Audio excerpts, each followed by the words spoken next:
آپ کو پتہ ہے صحابہ کرام رضی اللہ تعالیٰ عنہ اجمعین کو جو فضیلت ملی ہے، جو شان ملی ہے، وہ کس وجہ سے ملی ہے؟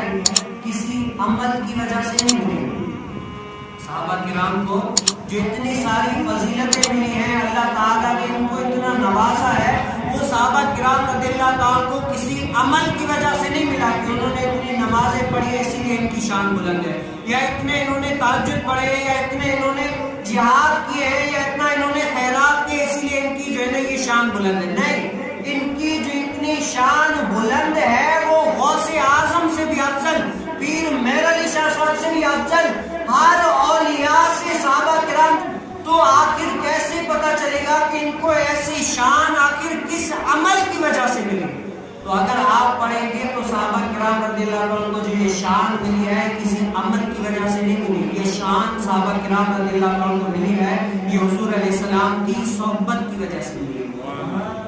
کہ حضور علیہ السلام کی صحبت میں بیٹھے، ایمان لائے اور ایمان پر ثابت قدم رہے، اور حضور علیہ السلام پر ایمان پر ثابت قدم رہے تو صحابیت کا ان کو شرف ملا، اور حضور علیہ السلام نے اسے ساتھ رہے تو اللہ تعالیٰ نے ان کی ایسی شان بلند کی، ایسی شان بلند کی کہ وہ تمام جو اس دنیا میں اب پیر آئیں گے یا جو ہو گئے جو آتے رہیں گے تمام پیروں سے بھی افضل کون ہے؟ صحابہ کرام رضی اللہ تعالیٰ اجمعین۔ ان کو کسی عمل کی وجہ سے فضیلت نہیں ملی، کس کی؟ یہ صحبت کی وجہ سے ملی ہے۔ اچھوں کی صحبت اچھی ہوتی ہے۔ تو یہ کیا ہے، ہم آج کے دور میں حضور کریم صلی اللہ علیہ وسلم اس ظاہری دنیا سے پردہ فرما گئے۔ آج کی صحبت آج یہ ہے کہ حضور کریم صلی اللہ علیہ وسلم نے فرمایا کہ تم اپنے دوست کے دین پر ہوتے ہو، بندہ اپنے دوست کے دین پر ہوتا ہے۔ اگر دوست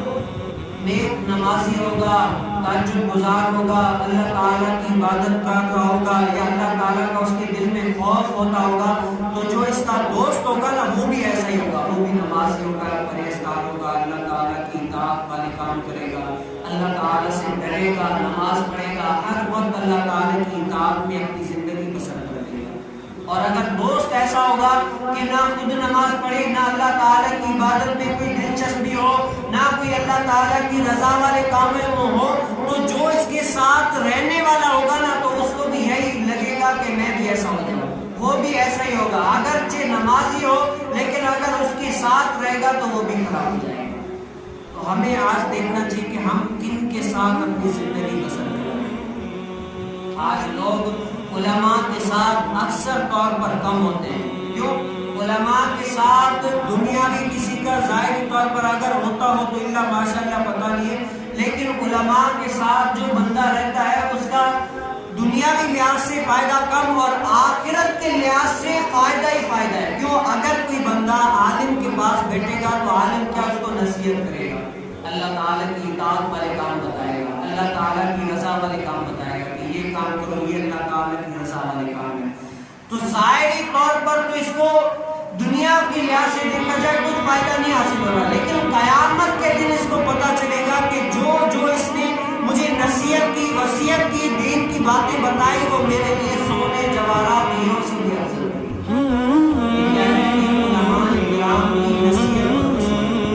آج بدقسمتی ہماری ہے کہ ہمارا رابطہ